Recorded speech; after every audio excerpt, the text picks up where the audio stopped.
اور اللہ نے اہم حکم یہ بھی بیان کیا کہ جب عورت کو طلاق دو تو جہاں وہ طلاق کے بعد نکاح کرنا چاہتی ہے اس کے نکاح میں رکاوٹ مت بنو، کباب میں ہڈی بننے کی کوشش مت کرو۔ یہ بھی زمانے جاہلیت میں ہوتا تھا اور آج بھی ہوتا ہے۔ فلا تعضلوهن ان ينكحن ازواجهن، اگر تم نے چھوڑ دیا ہے اس کو، عرب اس کو غیرت کا مسئلہ بنا لیا کرتے تھے کہ ہم نے چھوڑا ہے تو اب ہم کہیں اور اس کی شادی نہیں کرنے دیں گے۔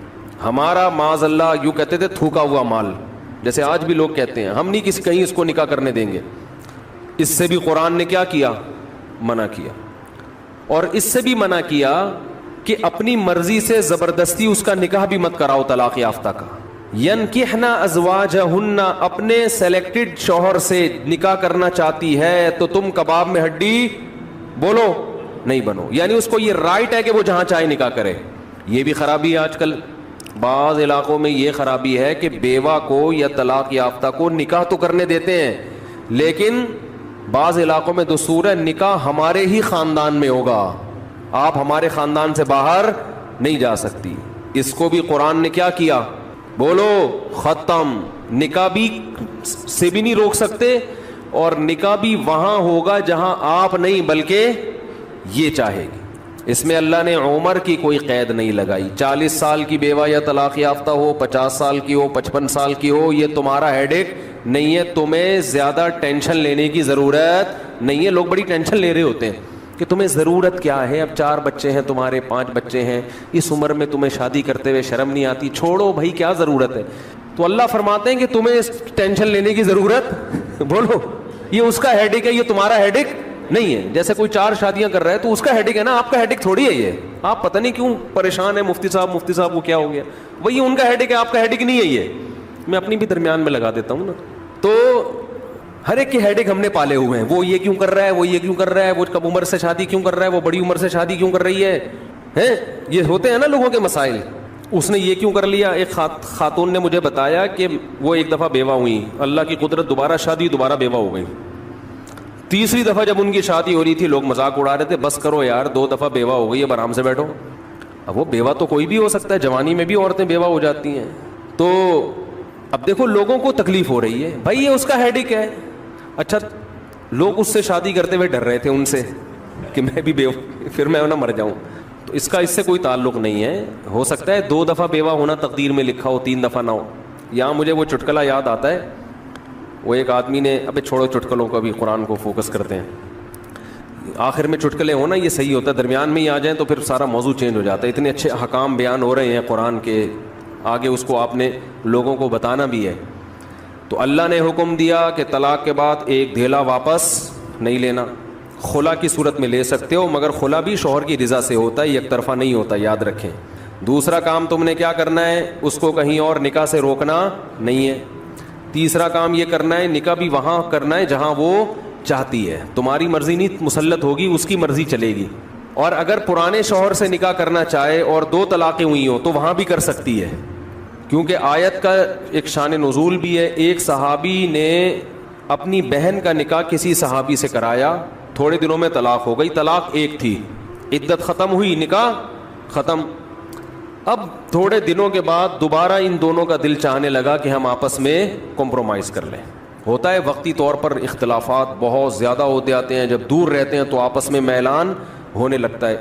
لیکن وہ جو صحابی تھے نا جن کی بہن کو طلاق ہوئی تھی، انہوں نے کہا کہ اب میں اپنی بہن کا نکاح دوبارہ اس آدمی سے بولو نہیں کروں گا، اور کہا کہ یا رسول اللہ میں نے ان کی عزت کی، ان کو اپنی بہن نکاح میں دی، انہوں نے لڑائی جھگڑا کر کے طلاق دے کے میرے گھر میں بٹھا دیا، میں کیسے دوبارہ؟ یہ ذلت محسوس ہوتی ہے نا انسان کو۔ قرآن میں اللہ نے آیتیں نازل کی کہ اگر وہ اپنے شوہر سے نکاح کرنا چاہتی ہے تو درمیان میں رکاوٹ مت بنو۔ لڑے بھی وہ خود تھے، اب جڑ بھی خود رہے ہیں، نہیں آ رہی بات؟ اس کو بھی لوگ غیرت کا مسئلہ بنا لیتے ہیں، سسر صاحب بنا لیتے ہیں، میرے داماد نے میری بیٹی کو طلاق دی ہے، میں تو نہیں واپس بھیجوں گا۔ بھائی دنیا میں جو آدمی میں لچک نہیں ہے نا، فلیکسیبلٹی نہیں ہے، لچک نہیں ہے جس میں، وہ کبھی بھی کامیاب نہیں ہو سکتا۔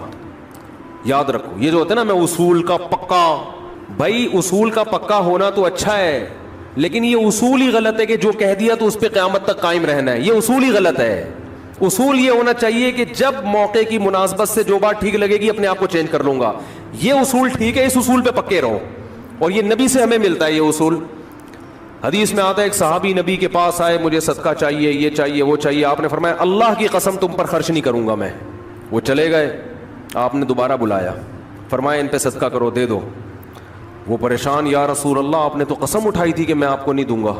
آپ نے فرمایا مر رعا علی یمین فرعا غیرہا خیرا منہا فلیکفر عن یمینہ, کہ جو شخص کسی بات پہ قسم اٹھا لے, جائز بات ہو, کوئی اگر حرام پہ قسم اٹھائی وہ تو بچنا لازم ہے نا, کہ میں گناہ نہیں کروں گا, وہ تو ویسے ہی حرام ہے. جائز کام, صدقہ تو جائز ہے نا, بلکہ ثواب ہے. فرمایا کوئی کسی جائز کام پہ قسم اٹھائے, پھر بعد میں اس کو خیال ہو کہ مجھے قسم توڑ دینی چاہیے, اس کا مائنڈ کیا ہو گیا, چینج, تو اسے چاہیے قسم توڑ دے اور کفارہ ادا کر دے, اس قسم پہ قائم بولو نہ رہے. قسم پہ جب قائم نہ رہنے کا حکم ہے تو بغیر قسم کے میں نے جو بول دیا بس وہ پتھر پہ لکیر بن گیا, یہ تو پاگل اور گدھے ہونے کی علامت ہے. قسم بھی اگر کھا لی ہو تو بھائی اس وقت یہ خیال تھا کہ نہیں دینا, اب زمینی حقائق کہہ رہے ہیں کہ اس کو دینا ہے, تو اب قسم توڑو, کفارہ ادا کرو اور دے دو. بات نہیں آ رہی میرا خیال ہے. یہ کس کی سیرت ہے, نبی کی. نبی سے زیادہ کسی کی پکی زبان ہو سکتی ہے, لیکن ایسی لچک سکھائی ہے کامیاب بننے کے لیے کہ یہ نہیں کہ جو کہہ دیا تو وہ پتھر پہ لکیر. گراؤنڈ ریئلٹی کے لحاظ سے, ماحول کے چینج ہونے کے لحاظ سے آپ نے اپنا رویہ کیا کرنا ہے, چینج کرنا ہے. اس وقت آپ کی رائے یہ تھی, اب آپ کی رائے وہ ہے, کیونکہ زمینی حقیقت بھی چینج ہوتی ہے اور انسان کی نالج بھی چینج ہوتی ہے اور انسان کی رائے بھی چینج ہوتی ہے. بعض دفعہ نالج چینج نہیں ہوتی, انسان تانے بانے ملا کے ایک رائے قائم کرتا ہے, بعد میں جب اور گہرا سوچتا ہے تو اسے لگتا ہے کہ وہ رائے ٹھیک نہیں تھی, تو وہ اسٹیٹمنٹ اس کا کیا ہو جائے گا, چینج. کوئی بات نہیں, دن میں 100 دفعہ چینج ہو جائے. ناکام وہ ہے جو کہہ دیا تو اڑ گیا, بس کچھ بھی ہو جائے.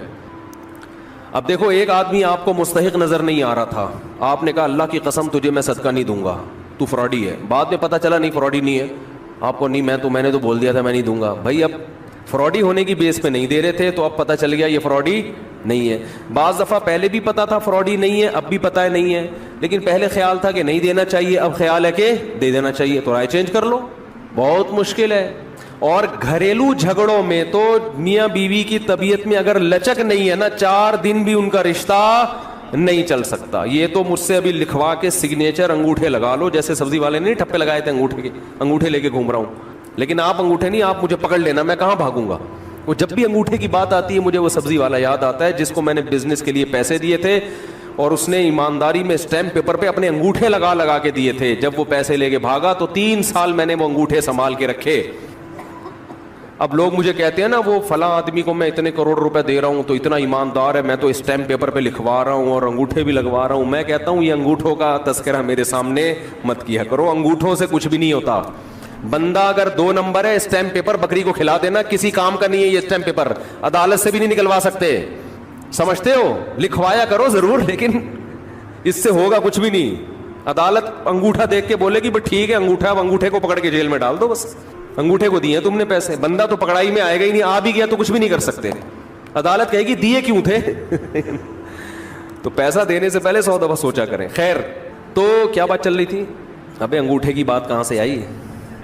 ہاں, لچک پیدا کرنا میاں بیوی کا رشتہ تو ایسا ہے کہ اگر آپ کہنے کہ جو میں نے کہہ دیا بس وہ کیا ہے, آرڈر از آرڈر, تو بھائی اس کا مطلب آپ میدان جنگ میں کھڑے ہوئے ہیں, دشمن کی فوجیں آپ کے سامنے ہیں, اور آپ ایک فوج کی کمانڈ کر رہے ہیں کہ گولی چلانے کا آرڈر دیا تو کیا کرنا ہے.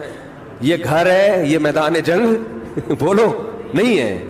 یہاں آپ کا اسٹائل یہ ہونا چاہیے, آپ نے بیوی کو آرڈر دیا, گراؤنڈ ریئلٹی یہ کہہ رہی ہے کہ بھائی میرا روب اس پر بیٹھا ہوا ہے اور وہ پکوڑے بنا کے خود ہی کھا رہی ہے, آپ کو ایک لقمہ بھی نہیں کھانے دے رہی. آپ غصے میں آئے, آپ نے کہا بیگم مزید پکوڑا اگر کھایا نا تو گراؤنڈ ریئلٹی کہہ رہی ہے کہ اس دھمکی سے یہ پکوڑے کھانا چھوڑ دے گی نا. لیکن آگے اس کا ایٹیٹیوڈ آپ نے دیکھا, اس نے کہا تو کیا کر لے گا, فوراً وہ کرچلی اٹھائی, تو کیا کر لے گا, فوراً لچک پیدا کرو. بولو تو صبر کروں گا اور کیا کروں گا. یہ کامیاب, یہ گھر کیا کیسے چلے گا, یہ رشتہ جوڑا رہے گا. اگر آپ نے اس کے ایٹیٹیوڈ دیکھ کے, اس کی پیشانی پہ سلوٹیں دیکھ کے اپنی دھمکی کو واپس نہیں لیا تو یہ گھر کیا ہوگا؟ پکوڑے تو کھا لو گے آپ لیکن آپ کے بچوں کی ماں مارکیٹ سے شارٹ ہو جائے گی. تو اس میں گھر کے اندر کا اصول لچک, کامیاب آدمی وہ. ہاں ناقابل برداشت کوئی معاملہ ہو جائے تو ایک الگ بات ہے. تو اللہ نے کیا حکم دیا کہ اگر ڈیورس ہو گئی ہے پھر دوبارہ ملنا چاہتے ہیں تو کباب میں ہڈی بولو مت بنو, ملنے دو ان کو, کوئی مسئلہ نہیں ہے. ہاں یہ قرآن نے کہا ہے کہ اس شرط میں ملیں کہ ان کا اپنے بارے میں یہ خیال ہو کہ دوبارہ وہ جھگڑے نہیں کریں گے. ایسا نہ ہو ملتے پھر وہی ٹینشنیں شروع کر دیں. اب دوبارہ اپنی اصلاح کر کے آئیں کہ بھئی اب ان ماضی کے قصوں کو چھیڑنا نہیں ہے. لیکن یہ ایک یا دو طلاقوں کے بعد ہے, 3 طلاق کے بعد نہیں مل سکتے جب تک کہ کہیں اور نکاح نہ ہو جائے اس کا. تو خیر قرآن مجید میں اس میں اللہ نے یہ بھی حکم دیا وَلَا يَحِلُّ لَهُنَّ أَن يَكْتُمْنَ مَا خَلَقَ اللَّهُ فِي أَرْحَامِهِنَّ. 100 روپے میں حور کا چانس لینے میں کوئی حرج نہیں. لیکن یہی مولوی صاحب اگر آپ سے کہیں کہ 5 کروڑ روپے اس ڈبے میں ڈال دو اور گارنٹی سے کہتا ہوں کہ تمہیں 70 حوریں ملیں گی, آدمی کہتا ہے مولوی صاحب 70 کیا 70,000 بھی ہو نا, 5 کروڑ کی رقم میں داؤ پہ لگانے, نہیں ملی تو کیا ہوگا؟ کیا خیال ہے, کیا خیال ہے بھائی؟ نہیں ملی تو کیا ہوگا؟ چوڑے میں آ جائیں گے. 5 کروڑ یہاں والی جو ہے وہ بھاگ جائے گی ہماری جو اپنی حور ہے. جب سارے پیسے اس کو پتا چلیں گے نا حور کی بھیٹ چڑھا دی ہے اس نے, تو یہاں والی کیا ہوگی؟ وہ بھاگ جائے گی. بڑی قربانی انسان ناممکن ہے جب تک اپنی آنکھوں سے یہی منظر 70 حوریں لا کے اس کے سامنے کھڑی کر دی جائیں اور کہے 5 کروڑ روپے دے اور یہ 70 حوریں لے جا, پھر گن پوائنٹ پہ نا لوگوں سے چھین کے 5 کروڑ روپے کا انتظام کرے گا. سمجھ میں آ رہی ہے بات کہ نہیں آ رہی؟ تو اب میں اس سوال کو دوبارہ لے کر آتا ہوں کہ بھائی میرے پاس اگر یہ آپشن ہوتا کہ میں اسلام کو خدا نخواستہ چھوڑ دیتا تو اسلام مجھے یہ آپشن دے نہیں رہا. وہ کہہ رہا ہے آخرت میں تمہارا کیا ہوگا؟ بے تحاشا نقصان. بلکہ اسلام تو مجھے کہہ رہا ہے کہ اگر کبھی موقع ملے اللہ کے راہ میں لڑنے کا اور جہاد تم پہ فرض ہو جائے تو جان بھی دینی پڑی تو آپ کو جان دینی پڑے گی. غزوہ تبوک میں ہوا نا جہاد فرض عین ہوا, بہت سارے صحابہ جنہوں نے بڑی بڑی قربانیاں دی تھیں, غزوہ احد میں قربانیاں تھیں, غزوہ بدر میں ان کی قربانیاں, پھر فتح مکہ میں وہ شریک تھے, غزوہ خندق میں انہوں نے پیٹ پہ پتھر باندھے, بھوک پیاس برداشت کی, اپنے گھروں کو قربان کر دیا.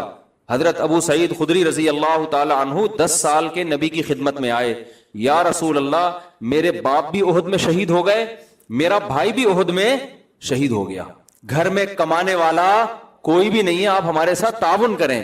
بتاؤ میرے پاس اگر کوئی آتا, میں کہتا یار اس آدمی نے میرے لیے اتنی بڑی قربانی دی ہے کہ باپ بھی شہید کروا دیا, بھائی بھی, اور گھر میں اب کوئی کمانے والا نہیں ہے, میں بے تحاشا چندے کا اعلان کرتا کہ نہیں کرتا کہ یار یہ تو میرا خاص وفادار آدمی ہے.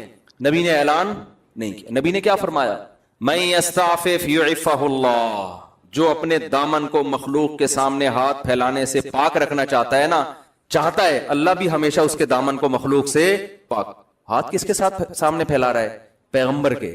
لیکن پیغمبر اپنے آپ کو بھی مخلوق کی فہرست میں لا رہے ہیں, خالق کی فہرست میں نہیں لا رہے. پیغمبر سے بڑا کوئی ہو سکتا ہے؟ لیکن نبی کیا کہہ رہے ہیں؟ میں بھی تو مخلوق ہوں. اچھا جو کمزور ایمان والے لوگ تھے ان کو نبی نے چندہ کر کے دیا, جن کا خیال تھا نا کہ یہ پکے ایمان والے, ان کو نہیں دیا. حالانکہ وہ تو زیادہ اپنے ہیں, جو اپنے تھے ان کو پیسے دینے سے منع کر دیا. نہیں بھائی, ان کی عادت خراب نہیں ہونی چاہیے. نبی سے بھی نہ مانگے کبھی, اور صراحتاً منع نہیں کیا کہ مت مانگو, اشارے سے منع کیا ہے. من یستعفف یعفہ اللہ, جو اللہ سے پاک دامنی طلب کرتا ہے. پاک دامنی کا کیا مطلب؟ دامن رسوا نہ ہو. پاک دامنی زنا سے بچنے کو بھی کہتے ہیں کیونکہ زنا کرنے سے انسان کی عزت چلی جاتی ہے. پاک دامنی بھیک سے بچنے کو بھی کہتے ہیں کیونکہ مانگنے سے بھی انسان کی عزت چلی جاتی ہے, اگر عزت ہو. کیونکہ بہت سے لوگ کہیں گے ہم تو صبح شام مانگتے رہتے ہیں, ہمیں تو کوئی عزت نہیں جا رہی ہماری.